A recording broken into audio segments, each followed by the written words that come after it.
Jaime Barba es ingeniero de telecomunicaciones y cuenta con más de 25 años de experiencia liderando la tecnología tanto en sectores industriales como en la industria del agua.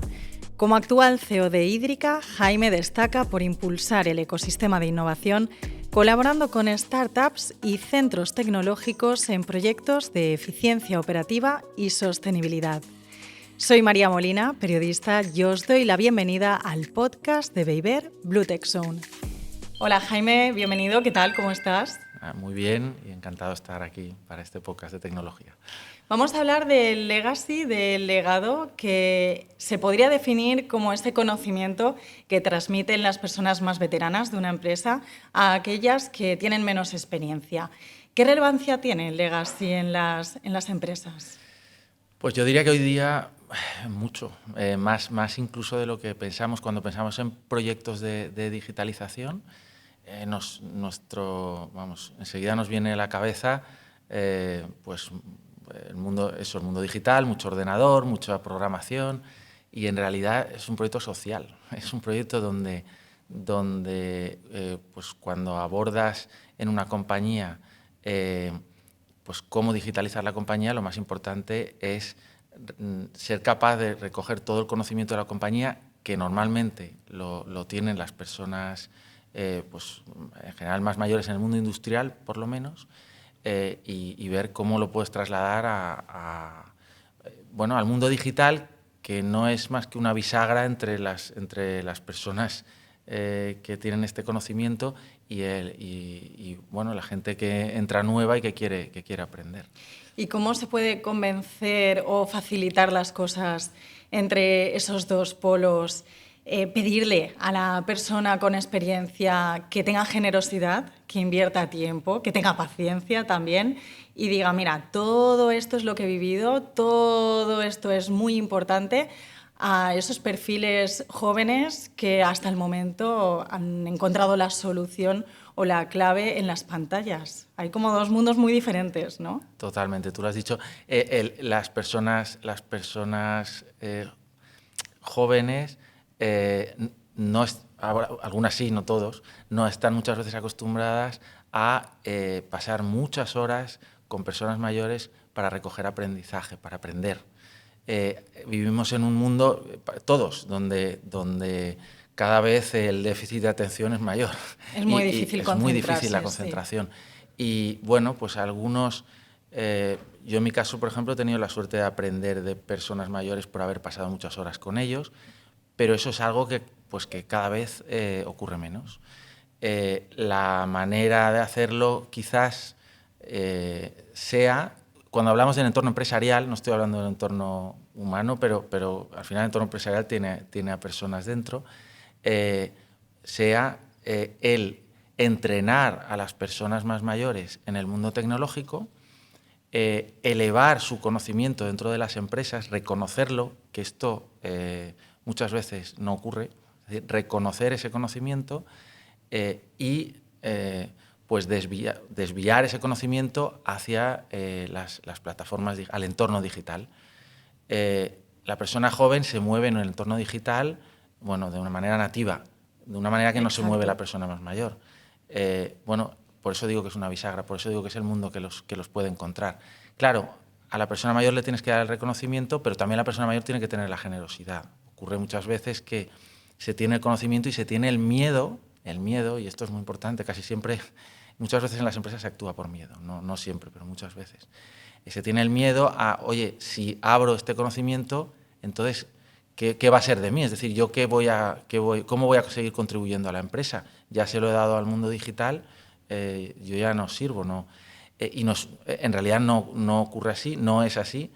Siempre el factor humano, incluso con cualquier tipo de tecnología, incluso con la IA, siempre el factor humano es absolutamente necesario y de alguna manera es un legado que dejan en ese mundo digital.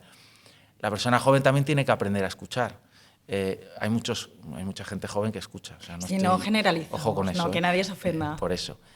Ahora bien, el nivel de escucha de otras generaciones ha sido mucho más alto probablemente que el nivel de escucha de ahora. Bueno, pues esta plataforma intermedia ayuda a combinar la escucha con un modelo nativo, divertido, interesante, y además aporta algo nuevo, que es conseguimos tener una plataforma que es como el mínimo de donde tiene que llegar esa nueva generación. Y lo trabajan así, yo lo he visto. Aparece la plataforma digital, empiezan a trabajar en la plataforma digital y no lo entienden como el destino al que hay que llegar, lo entienden como la base, con lo cual trabajan en nuevas metodologías, en nuevos, crean mejoras para el mundo industrial basándose en estas plataformas digitales. Entonces, al final, todos están creciendo. Está creciendo la persona mayor que está dejando el legado, que está aprendiendo del mundo digital, que está aprendiendo a relacionarse con la persona más joven. Aprende la persona más joven, que está aprendiendo a relacionarse con la persona más mayor, que está aprendiendo el negocio que no conoce y que lo está utilizando como base para mejorar el negocio a futuro y establecerse dentro de la compañía. Veo, Jaime, que a pesar de estar hablando de tecnología, llevas 25 años en el mundo digital, tiene un peso importantísimo todo lo social. De hecho, has dicho proyecto social, creo, en los primeros minutos, segundos de esta conversación. Sí, lo veo así. De hecho, lo veo y lo vivo así. Es decir, no entiendo, no se entiende la tecnología sin una transformación humana en las compañías.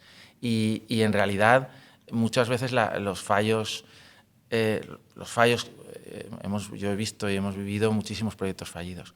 Muchísimas veces los proyectos fallidos son una imposición tecnológica sin una adopción social. Eso es muy habitual. ¿Por ejemplo? Sin entrar en detalles de estos fracasos, pero para que tengamos una idea. Sí, te pongo un ejemplo. Hace 20 años... no voy a decir marcas ni fabricantes. Hace 20 años todo el modelo económico-financiero de las empresas, la estructura financiera de las empresas, pues se renovó con software estándar, RPs estándar, que son capaces de estructurar una compañía. Esos proyectos no funcionaban muchas veces porque la compañía ya tenía soluciones económico-financieras. Estas soluciones económico-financieras habían sido creadas por personas con muchísimo conocimiento dentro de la compañía. Aparecía una solución que estructuraba mejor y establecía estándares incluso entre múltiples compañías y traía muchísimas mejoras, pero también traía una barrera de entrada que era de conocimiento, también traía unos ciertos miedos o preocupaciones a los que ya tenían los desarrollos cocinados, que era, oye, voy a poder continuar trabajando en lo que sé hacer, que he hecho toda la vida, que es este desarrollo económico-financiero. O sea, miedos. Traían un nuevo modelo donde había consultores que ayudaban a hacer la implantación, que estos consultores buscaban a veces o planteaban a veces cambios del proceso que ya tenía la compañía. Hubo muchísimos fracasos con este modelo, años, ya digo, hace 20 y tantos años. Cuando empezó a funcionar en todas las empresas, acabó funcionando en casi todas las empresas. Cuando empezó a funcionar es cuando se entendió que era un proyecto social, cuando se entendió que había que entrenar a toda la compañía, que había que trabajar o hacer un trabajo previo de adopción. Entonces funcionó bien. Hemos hablado de mantener el legado, de tenerlo en cuenta. Ahora también has dicho miedo al fracaso, por ejemplo, ¿no? Los temores a que si cambiamos algo que se pueda desestabilizar este éxito que tenemos. Y juntando estas dos piezas, sé que eres un claro defensor de la innovación, pero muchas veces innovar significa coger el legado, hacer una bolita, tirarlo y decir, hasta ahora esto ok, pero ahora lo vamos a cambiar, ¿no? Sí. Innovar es romper, está claro. Y romper pues genera disrupción, genera problemas, pero volvemos a lo mismo. Y siempre y cuando se rompa contando con la historia anterior, la ruptura tiene más sentido, ¿no? Es verdad es verdad que yo creo que hay que cambiar las mentalidades que se tienen muchas veces en las empresas, porque en el mundo en el que estamos lo que ocurre es que hay una innovación con un periodo de tiempo, cada periodo de tiempo muy breve. Entonces tienes que romper muchas veces en muy poco tiempo. Con lo cual tienes que cambiar... Ser flexible también, sí, ¿no? Esto es. Es decir, tienes que cambiar las mentalidades de las personas en las compañías. Esto es complicado. Claro, que deben aprender a ser flexibles, a que lo que hoy sé, mañana no tengo por qué saberlo. Tienen que aprender a rotar, a cambiar de posición. Fíjate, la gente, la gente joven, la nueva generación, lo tiene clarísimo. Es decir, cuando se entra en una empresa, no tengo por qué seguir en esta empresa para toda la vida. 1, 2, no tengo por qué seguir en esta posición para toda la vida. Yo 3, creo que eso también lo ha hecho el contexto, ¿eh? Absolutamente, totalmente de acuerdo. Desde una pandemia a un poco la precariedad en algunos casos, de decir, bueno, no pasa nada, ¿no? Quizá hay más flexibilidad, que es lo que decíamos. Yo te digo una cosa, el contexto ha forzado esa flexibilidad, pero también te digo, creo que la preparación, que la gente que viene con preparación es que exige esa flexibilidad. Ellos mismos quieren divertirse trabajando. Es decir, queda muy lejos queda muy lejos para gente con alta preparación. Yo sé que hay dos mundos laborales, ¿vale? Pero para gente con alta preparación queda muy lejos aquel momento en el que entrabas en una empresa y lo que había que hacer es establecerse y hacer carrera dentro de ella. Lo que hay que hacer es divertirse dentro de la compañía en la que estés. ¿Cómo se divierte uno en el trabajo? Es que si no te diviertes son muchas horas y es muy aburrido y puede ser muy coñazo. ¿Cómo se divierte? Por supuesto, con diversión intelectual. Yo entiendo de dos maneras. La primera, creando un entorno, viviendo en un entorno no tóxico. Eso es fundamental. Si entras en un entorno laboral tóxico, vete de ahí mañana. Si es que puedes y tienes la capacidad. A favor de lo que acabas de decir, Pero totalmente. es muy habitual, es más habitual de lo que parece. Y la segunda es teniendo retos intelectuales. Entonces, en esos retos intelectuales, claro, la empresa tiene que darte un espacio para poder cambiar de tipo de trabajo, cambiar de tipo de... asumir retos, ¿no? Confiar también en el trabajo. Absolutamente, esa confianza en decir, bueno, se lo está pasando bien, pero vamos a ver dónde llega. Bueno, luego hay otro tema un poco cainita que tenemos aquí, esto es muy español, que es la de si se lo está pasando bien, no quiero que se lo pase bien. Voy a intentar que no se lo pase bien. Esto lo he visto. O sea, entonces no es productivo, hay liderazgos muy, en ese sentido, bueno, que yo creo que no son los adecuados, ¿no? Que no me gusta que el otro se lo pase bien y voy a hacer las veces porque no ocurra, ¿no? Bueno, por eso digo que necesitas un entorno no tóxico, pero además de un entorno no tóxico necesitas un entorno de oportunidades. Las empresas industriales es verdad que son las últimas en llegar a este mundo, porque tienen negocios establecidos que si los tocas puedes romperlos. Pero también es verdad que si no vienen a este mundo, otras empresas industriales que sí llegan a ese mundo van a romper esos negocios establecidos y van a ganar la partida. Entonces, al final, bueno, el mundo yo creo que nos va a llevar a todo empresas de este tipo, con todo equipos de este tipo, con liderazgos en la medida de lo posible, abiertos y flexibles. Esperemos que sea así. Te quería preguntar, ya que estamos hablando de divertirse en el trabajo, eso implica también estar motivado, sobre un término que he leído que tú utilizas bastante, que es el salario emocional. Sí. ¿Qué es exactamente? Vale. Bueno, a ver, básicamente, en realidad es lo que he descrito justo en la anterior intervención, es al final tú no estás en una empresa solo por el dinero. El dinero es muy importante, pero el dinero en realidad conforme se van subiendo escalones se te olvida. Pasado un tiempo tu percepción de pertenencia o sensación de pertenencia no te la está dando el dinero. Es algo relativamente efímero. Siempre estamos hablando a partir de que estás con... Quiero decir, hay gente que no tiene acceso a él y no estoy hablando de ese mundo, estoy hablando del mundo de profesionales muy preparados que sí tienen acceso a él. Vale, pero una vez has cubierto esto, al final es como en la pirámide de Maslow, necesitas cubrir el siguiente escalón. Y el siguiente escalón es eso, la felicidad, estar estar completo como persona, etc. eso te lo da la relación con los demás, eso te lo da el entorno social, eso te lo da la capacidad de flexibilidad y de crecimiento personal. Y tú puedes promoverlo en las empresas. ¿Y cómo? Con el salario emocional.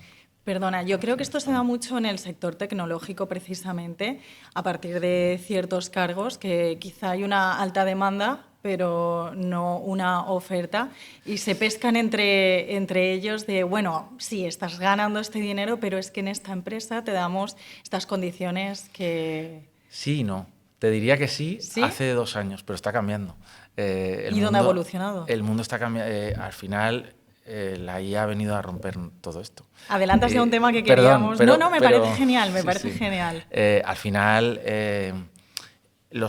hay perfiles con alto conocimiento tecnológico, pero lo que va a primar son perfiles que conocen muy bien el negocio, sea el que sea el negocio, que saben cómo aportar valor a ese negocio, sea el que sea, y también, evidentemente, que saben estructurar. Es más importante, que te diría, la estructura que la tecnología, que saben estructurar ese negocio de una manera en que la tecnología lo entienda, ¿no? Entonces, todo ese trabajo de flexibilidad que se hace en las empresas, todo ese salario emocional, se verá, ahora creo que en los próximos años, que creo que los perfiles que van a ser necesarios o requeridos no van a ser los que hace solo 2 años eran necesarios y requeridos.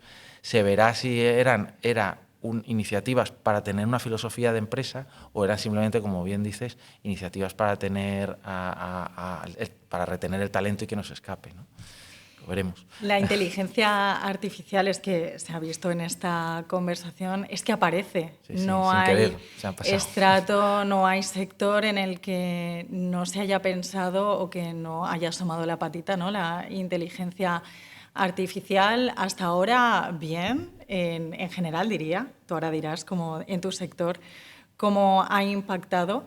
Pero leyendo el otro día un informe que me recomendaste, el escenario dentro de unos años, y no demasiados, es un tanto apocalíptico. Yo no sé si exagerado, sí, del impacto, mejor, del impacto de la inteligencia artificial en ciertos sectores, en ciertos trabajos que desaparecen, se destruye ese perfil, pero es que no se vuelve a crear otro, y creo que ese es el gran temor, ¿no? Que al final afecta a la economía. ¿Tú crees que esto puede suceder de una forma tan exagerada? De entrada, no. La respuesta Menos para mí mal. es no, ¿vale? Es decir, no es apocalíptico. O yo no lo veo apocalíptico. Siempre que ha habido destrucción, ha habido construcción. Y el hombre sabe perfectamente cómo adaptarse a esos modelos, a esos momentos. Ahora, desde luego, lo que viene va a romper lo que hemos estado haciendo hasta ahora. Y no hablo de los últimos 30 años, hablo de los últimos 5 años. ¿Pero hablas del sector tecnológico? Hablo del sector tecnológico, Okay. Pero creo que se extiende al sector tecnológico, el sector de la consultoría, el sector del conocimiento. Algunos lo definen el sector del cuello blanco, ¿no? Bueno, lo hemos comentado. Es decir, hay un perfil de profesional que ha cogido mucho conocimiento y que de algo muy concreto, y que con ese conocimiento está elaborando, pues está trabajando en consultoría, está trabajando en apoyo, en servicios a empresas, a particulares. Yo entiendo que ese sector va a sufrir, porque todo aquello que sea todo aquel conocimiento, pues eso, que sea capaz de ser embebido en la IA, sea cual sea los modelos de la IA que se utilicen, pues va a ser democratizado para el mundo entero, y por tanto ese tipo de profesionales pues van a tener problemas para acceder al mercado laboral, especialmente la gente joven, porque la IA sí sigue necesitando alto conocimiento de procesos. Para mí hay dos temas clave que no van a ser destruidos con la IA. Uno, la relación humana, evidentemente. Entonces, las empresas van a tener que seguir relacionándose. Entonces, todo aquel trabajo que tenga en el medio relación humana, ese trabajo, imagínate la interlocución entre 2 empresas. Hay un jefe de proyecto que está dando servicio al responsable técnico de un área. Pues el responsable técnico del área tiene que seguir entendiendo cómo funciona el área, y el jefe de proyecto tiene que entender qué necesita el responsable técnico del área. Es un ejemplo, pero esas 2 personas siguen siendo necesarias. Ahora, bueno, eso es una, y la otra, el que conoce el proceso, el negocio, el que lo quiere mejorar, el que tiene ideas de cómo hacerlo progresar. Bueno, eso sigue siendo hipernecesario. Incluso el que conoce la tecnología desde abajo, el que sabe estructurarla. O sea, todos hemos jugado con la IA. Cuando estás jugando con la IA sabes que la respuesta depende de la pregunta y lo sabes perfectamente. Pues pasa igual en el mundo, por ejemplo, ahora me voy al puramente tecnológico, en el mundo de la programación. Tú necesitas saber hacer las preguntas y, sobre todo, saber estructurar bien la petición, ¿no? Sí, la petición y la respuesta esperada. Crear un marco de trabajo que sea específico y que no sea inestable y que dependa continuamente de que tú le hagas preguntas distintas en días distintos. La tecnología no admite eso. La tecnología requiere de estabilidad y ese marco y esa estabilidad se la tienes que dar. Y hay gente que sabe porque es muy senior, ¿no? Entonces, bueno... Pero aquí, perdona, Jaime, sí, perdón. Veo que el perfil joven, la persona joven, a pesar de ser nativa, no lo tiene fácil con la inteligencia artificial. Y mira que estoy segura de que lo pueden hacer, quizá, hablo por mí, 30 veces mejor que yo. Totalmente esa petición, ¿no? Esa pregunta que tú comentabas. Pero si nunca hay una opción de junior, nunca se llega a ser senior, ¿no? Que estabas comentando que esta gente se salva por el conocimiento. ¿Qué hacen los jóvenes ante esta situación? Van a tener que ponerse a rueda de gente senior para conocer el proceso. En este tiempo he vivido mucho en este tiempo reciente he vivido mucho la situación de la persona que quiere solo saber de tecnología porque está cómoda en ese mundo. Eso yo creo que se acaba. Van a tener que entender los procesos de las empresas, los procesos de las relaciones entre las personas y la gente que está exclusivamente enfocada al mundo tecnológico va a tener que abrir la mente. Que lo van a hacer porque son jóvenes y tienen muchas ganas. Y creo que hasta va a ser bueno, porque igual estábamos condenando a una generación a un mundo de encierro en la habitación, no sé cómo decir, pero de pandemia, ¿vale? No, esto va a romper eso, va a obligar a entender cómo funciona el mundo exterior. No estoy diciendo otra vez que todos los jóvenes hagan esto, ¿no? Pero hay un gran sector que se encierra. Eso se les acaba. El que su experiencia era la pura tecnología no la va a poder aplicar si no entiende el proceso. Y bueno, y harán ese salto. Les va a costar más, a lo mejor, que antes. Nunca son fáciles las cosas para los jóvenes. Nunca. Y cada vez menos. Es así. Pero eso yo creo que es lo de siempre, de generaciones que lo tienen difícil, pues de generaciones que lo tienen difícil sale gente potente, ¿no? Pues bueno, saldrá gente muy potente que resolverá el problema y que lo hará muy bien, ¿no? De esta reflexión que has hecho, entiendo que la inteligencia artificial lo que no podrá conseguir por ahora es una inteligencia emocional y tener un cuerpo físico, ¿no? Ser un humano. Vete tú a saber que hay muchas películas que ya lo anticipan, ¿no? Hay muchas series que... Sabes que las películas y las series anticipan lo que luego se va a desarrollar. Pero vamos, no sé si nunca, pero yo creo que no lo veremos. Has estado en cargos de CIO, que está más vinculado a los sistemas de información. Eres CEO de Ídrica, que es una dirección ejecutiva. Ya que estamos hablando de lo humano, ¿qué capacidad humana has tenido que aprender en este salto? Aunque sea la misma empresa o empresas semejantes. Sí, en realidad toda. Es decir, en realidad yo entiendo los puestos de gestión como puestos humanos. En las empresas, corporaciones grandes, tienes tres puestos, bueno, hay muchas franjas, pero en realidad tienes tres puestos, un puesto de dirección, un mando intermedio o un puesto de trabajo, ¿no? De trabajador. El que más sufre normalmente es el mando intermedio porque tiene que lidiar con su relación con el puesto superior y su relación con los trabajadores. Al final tiene... pues como es un modelo de relación humana y está en el medio de las dos relaciones humanas de una empresa, pues es que de alguna manera es el que más sufre, ¿no? Porque, insisto, en los procesos transformacionales todo va de personas y la única manera de sacar adelante un proyecto no es No es la tecnología, no es el negocio, son las personas.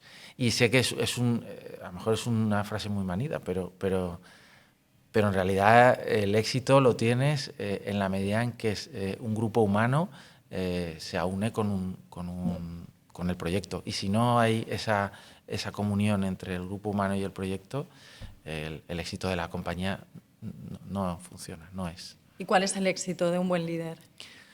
Para mí, crear un entorno feliz donde la gente esté a gusto, en un entorno laboral chulo, divertido y donde puedes cambiar y puedes